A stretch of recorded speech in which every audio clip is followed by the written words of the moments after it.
आपकी सैलरी कितनी भी हो, चाहे वो 10,000 हो या 25,000 या 50,000 या 1 लाख या उससे भी ज़्यादा, इस वीडियो में हम देखेंगे कि सिंपल तरीके से एक फाइनेंशियल प्लान कैसे बना सकते हैं। मेरी नज़र में अगर आप ये आगे दिखाए गए 7 स्टेप्स फॉलो करते हो तो आपकी फाइनेंशियल प्लानिंग अच्छे से हो सकती है। 7 simple steps, that's it. And and में मैंने एक क्वेश्चनर रखा है जिसको अगर आप अटेम्प्ट करते हो तो अभी के लिए आप फाइनेंशियल प्लानिंग की किस स्टेज पर हो ये भी क्लियरली पता चल जाएगा। और जब ये वीडियो ख़त्म होगी आपके पास एक कंप्लीट फाइनेंशियल प्लान होगा, अपना, पर्सनल, रियल। तो शुरू करते हैं। Step number 1, know your numbers. Step number 1 है अपने नंबर्स जानो। ये सबसे सिंपल स्टेप है और सबसे ज़्यादा इग्नोर भी किया जाता है। मैं आपको एक क्वेश्चन पूछता हूँ अभी, इस वक्त आपको पता है कि आपके अकाउंट में हर महीने कितना अमाउंट आता है? Not gross salary, in hand, after PF, after tax, after सब डिडक्शंस के बाद। और अगर आपकी कोई और इनकम भी है तो उसमें से आपको कितना पैसा इनकमिंग है? अगर आपका जवाब हाँ है, ग्रेट। अगर नहीं तो आपके लिए फर्स्ट स्टेप यही है कि सबसे पहले आप ये पता लगाओ। फाइनेंशियल प्लानिंग का पहला इक्वेशन है income minus expenses equals surplus. ये आपका रॉ मटेरियल है। ये वो पैसा है जो एक्चुअली आपके हाथ में बचता है या बचना चाहिए, और इसी से आप अपना फ्यूचर की प्लानिंग कर सकते हो। तो आज रात सिर्फ एक काम करो, फ़ोन उठाओ, बैंक ऐप खोलो, लास्ट 3 महीने की स्टेटमेंट्स देखो और ये 3 नंबर्स लिख लो।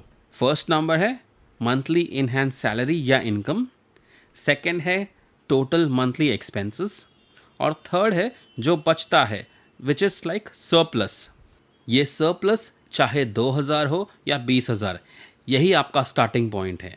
इसे कम मत समझो, इसे इग्नोर मत करो, यहीं से सब शुरू होता है। Step number 2, define your goals. Step number 2 है अपने गोल्स डिफाइन करो। सोचो अगर आप कार में बैठ गए, इंजन स्टार्ट किया और जीपीएस में कोई डेस्टिनेशन नहीं डाला तो आप जाएंगे कहाँ? कहीं नहीं, या फिर घूमते रहोगे। चलो आपको डेस्टिनेशन भी पता होगा, फिर भी हम जीपीएस में लोकेशन तो डालते ही हैं क्योंकि उसके कुछ बेनिफिट्स होते हैं। जैसे जीपीएस आपको बताता है कि कितने टाइम में आप अपनी लोकेशन पे पहुंचोगे, कितना ट्रैफिक है, कौन से रूट से जाओगे तो जल्दी पहुंचोगे। यही होता है जब हम बिना गोल्स के इन्वेस्ट करते हैं। पैसा जाता है कहीं ना कहीं बट काम नहीं आता। देखिए गोल्स 3 टाइप्स के होते हैं और तीनों ज़रूरी हैं। पहला, शॉर्ट टर्म गोल्स, 0 से 2 साल के अंदर, जैसे इमरजेंसी फंड बनाना, कोई कोर्स करना, फ़ोन या लैपटॉप खरीदना, वेकेशन प्लानिंग, ये सब आपके शॉर्ट टर्म गोल्स हो सकते हैं। सेकंड है मीडियम टर्म गोल्स, जो 3 से 7 साल, जैसे कि कार खरीदना, शादी की प्लानिंग, हायर एजुकेशन, कोई घर का डाउन पेमेंट आपको जमा करना है, ये सब आप अपने मीडियम टर्म गोल्स में रख सकते हो। और तीसरा है लॉन्ग टर्म गोल्स, जैसे 7 साल या उससे भी ज़्यादा, जैसे रिटायरमेंट, बच्चों की एजुकेशन, अपना कोई खुद का घर, या लॉन्ग टर्म फाइनेंशियल फ्रीडम। अब यहाँ एक इम्पॉर्टेंट चीज़ है, सिर्फ गोल लिखना काफ़ी नहीं है।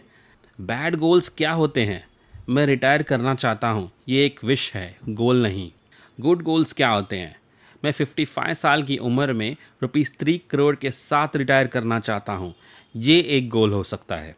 हर गोल के साथ दो चीज़ें होनी ही चाहिए, एक नंबर और एक डेडलाइन। नंबर और डेडलाइन के बिना गोल सिर्फ एक सपना है। तो अभी अपने 3 गोल्स लिख लो, एक शॉर्ट टर्म, एक मीडियम टर्म, एक लॉन्ग टर्म। नंबर डालो, डेट डालो, और इससे ही अपना स्टार्ट पॉइंट समझो। नेक्स्ट स्टेप है step 3, clear your debt first. Step number 3, पहले डेट को क्लियर करो। Debt is the enemy number 1, या debt is a wealth destroyer.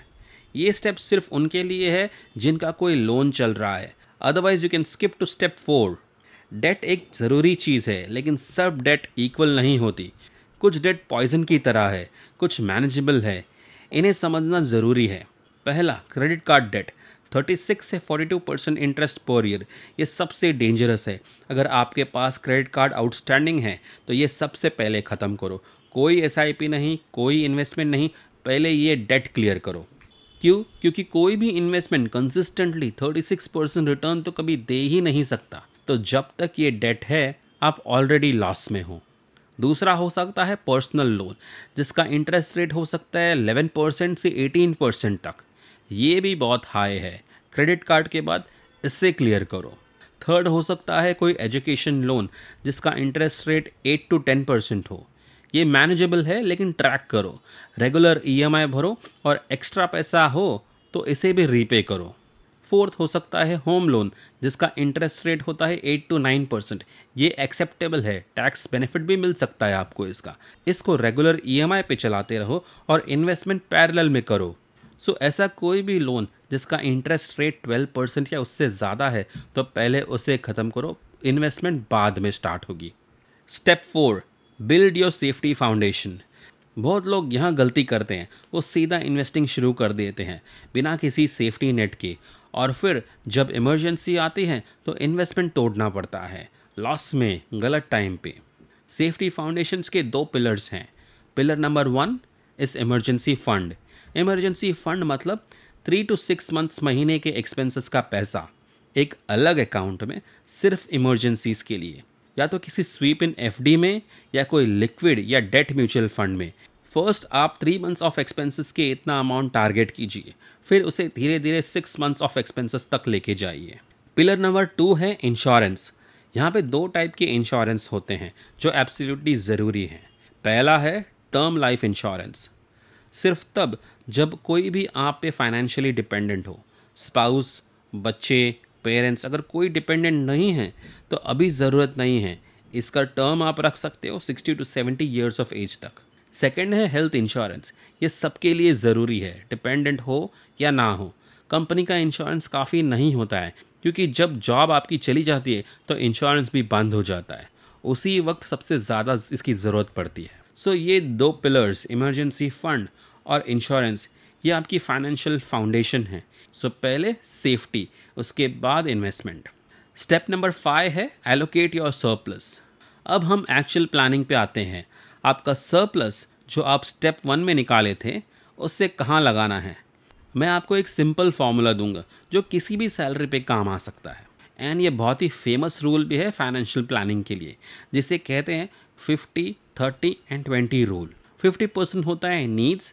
ये वो चीज़ें हैं जो ज़रूरी है, जैसे कि rent, food, transport, phone bill, utilities. ये फिक्स्ड हैं, इन्हें आप अवॉइड नहीं कर सकते हैं। 30% होता है वॉन्ट्स के लिए। ये वो चीज़ें होती हैं जो अच्छी लगती हैं लेकिन ज़रूरी नहीं है, जैसे dining out, movies, shopping, subscription, weekend trips, etcetera. 20% है गोल्स। ये वो पैसा है जो आपका फ्यूचर बनाता है। इन्वेस्टमेंट्स, डेट रीपेमेंट, सेविंग्स, आप इससे टारगेट कर सकते हो। तो यहाँ पे हमको एक साउंड फाइनेंशियल प्लान बनाने के लिए इस रोल को हम थोड़ा रिवर्स करेंगे, और इस रूल को कहेंगे 20 50 and 30%। First 20% will be towards your goals, 50% आपकी नीड्स के लिए, और फिर 30% आपके वांट्स के कॉलम की तरफ। ये 20% सिर्फ मिनिमम है, ये सिर्फ एक स्टार्टिंग पॉइंट है। जितना ज़्यादा हो सके उतना बेटर। पर अगर आप किसी वजह से 20% अभी नहीं कर पा रहे हो, देन ऑल्सो इट्स फाइन। आप फिलहाल के लिए जितना कर सको उतना ठीक है। योर टारगेट शुड बी 20% या तो उससे भी ज़्यादा, जैसे जैसे आप फाइनेंशियली स्टेबल होते जाओगे। अब एक इम्पॉर्टेंट बात, ये फार्मूला रिजिड नहीं है।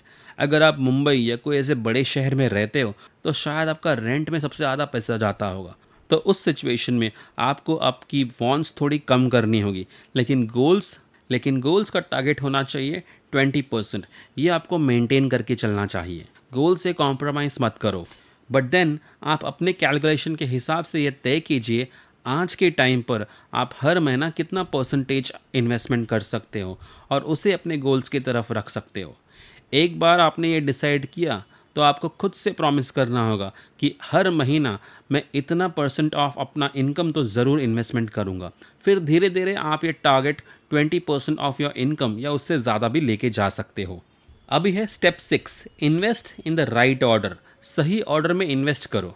यहाँ बहुत लोग कंफ्यूज हो जाते हैं, वो पूछते हैं कहाँ इन्वेस्ट करूँ, स्टॉक्स में, म्यूचुअल फंड्स में, गोल्ड में, रियल एस्टेट में, कहाँ इन्वेस्ट करूँ। देखिए, हर एक फाइनेंशियल प्रोडक्ट अलग होता है, और आपको कौन सा लेना चाहिए या नहीं ये आपके गोल्स पर डिपेंड होता है। इसलिए स्टेप 2 में हमने जो हमारे गोल्स आइडेंटिफाई किए हैं, उससे आपकी इन्वेस्टमेंट कौन सी होगी ये आप तय कर सकते हो। अब बहुत सारी ऐसी इन्वेस्टमेंट प्रोडक्ट्स हैं, मैं आपको यहाँ पे कुछ इंपॉर्टेंट वंस लिस्ट आउट कर रहा हूँ।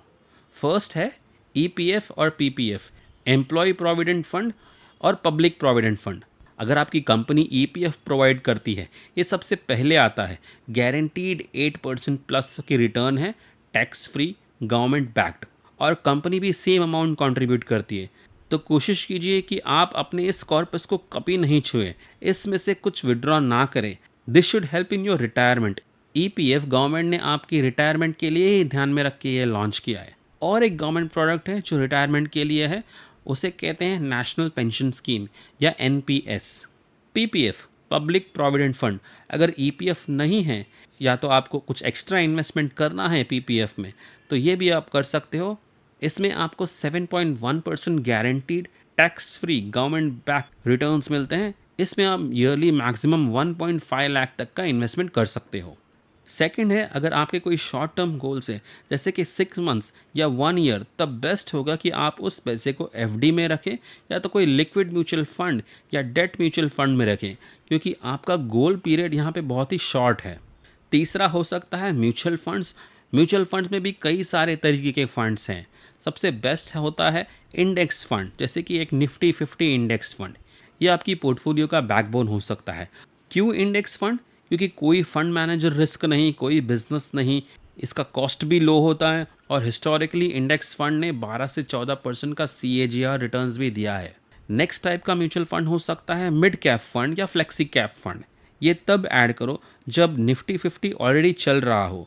थोड़ा ज़्यादा रिस्क होता है उसमें, थोड़ा ज़्यादा पोटेंशियल रिटर्न भी होता है, लेकिन बेस आपको पहला एक इंडेक्स फंड या एक लार्ज कैप फंड से ही रखना होगा। और भी कई तरीके के म्यूचुअल फंड्स हैं। इसमें थर्ड एक मेन कैटेगरी होती है स्मॉल कैप फंड्स। इसमें रिस्क और थोड़ा हाई होता है, क्योंकि ये फंड स्मॉल स्केल इंडस्ट्रीज में इन्वेस्ट करती हैं। इनकी जो स्टॉक प्राइस होते हैं ये काफ़ी फ्लक्चुएट होते हैं, इसीलिए इनके जो फंड्स होते हैं इनका NAV भी काफ़ी फ्लक्चुएट होता है। और एक बहुत ही अच्छी इन्वेस्टमेंट हो सकती है कि गोल्ड में आप इन्वेस्ट करो। लेकिन आपको गोल्ड में अगर पैसे लगाना है तो best will be gold ETF, gold exchange traded funds. Gold में इन्वेस्ट करने से आपको और एक बेनिफिट होता है कि ये एक तरह से ग्लोबल इन्वेस्टमेंट की तरह है। इंटरनेशनल मार्केट में गोल्ड बढ़ेगा तो डोमेस्टिकली भी बढ़ेगा। और लास्ट है बाकी सारे फाइनेंशियल प्रोडक्ट्स। जैसे कि अगर आपने अच्छे से स्टॉक पिक करना समझ लिया है तो आप डायरेक्टली स्टॉक्स में भी इन्वेस्ट कर सकते हो। और जैसे कि ये इन्वेस्टमेंट सेक्शन हमने शुरू किया था, आपकी इन्वेस्टमेंट आपकी गोल्स डिसाइड करते हैं। सो सपोज़ आपकी बेटी है जो 10 साल के उम्र से भी छोटी है, तो आप उसके लिए सुकन्या समृद्धि ये स्कीम ले सकते हैं। ये गवर्नमेंट बैक्ड है और ये for girl child this is one of the best schemes. यही आपका बेटा है तो आप उसके लिए एक PPF फंड खोल सकते हो। So all investment should be linked to your goals.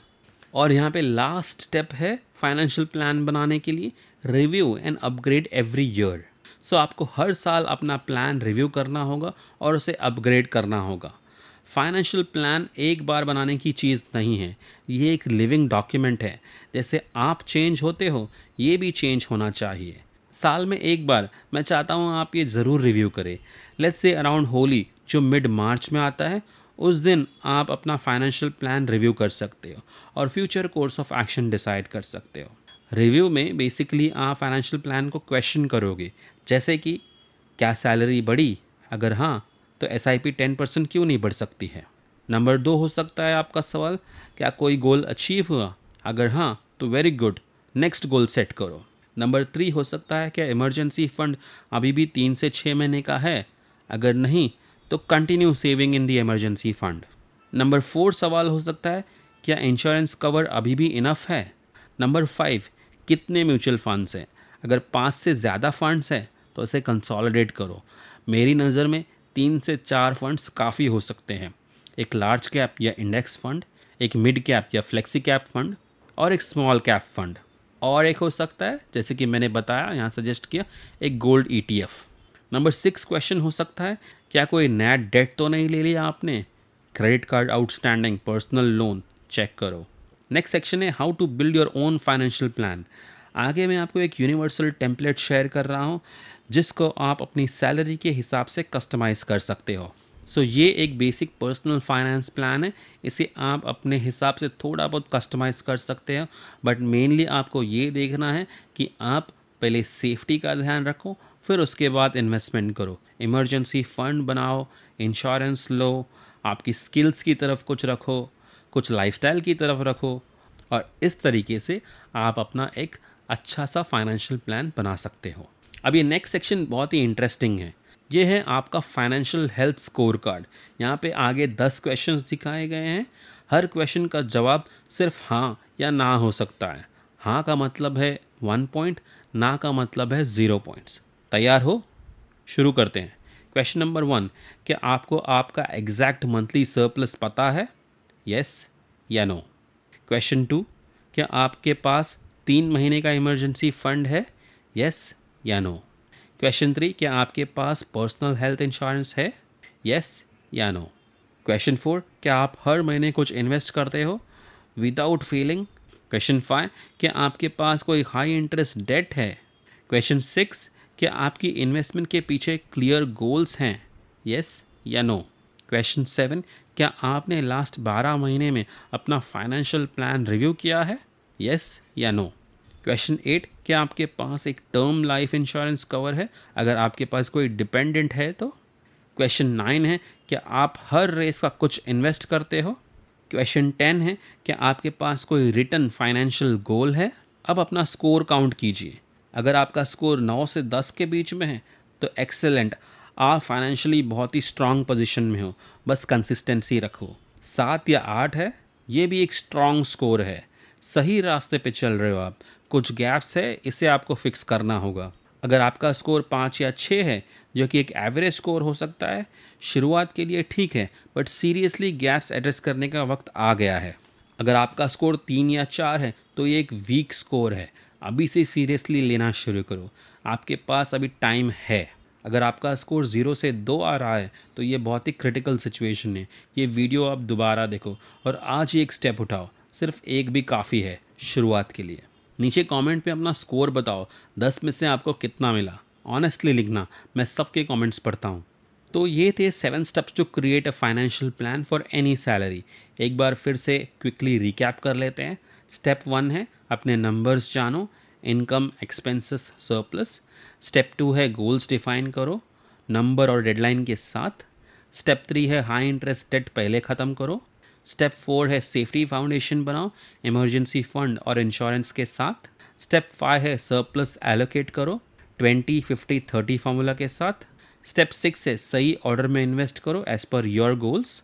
Step 7 है हर साल अपना फाइनेंशियल प्लान रिव्यू करो and make any changes. Financial plan बनाओ, उसे फॉलो करो, और लंबे समय फाइनेंशियल प्लान फॉलो करने के लिए आपको फाइनेंशियल ट्रैप से भी बचना होगा। और ऐसे ही फाइनेंशियल ट्रैप्स के बारे में जानकारी के लिए आप ये नेक्स्ट वीडियो देख सकते हो।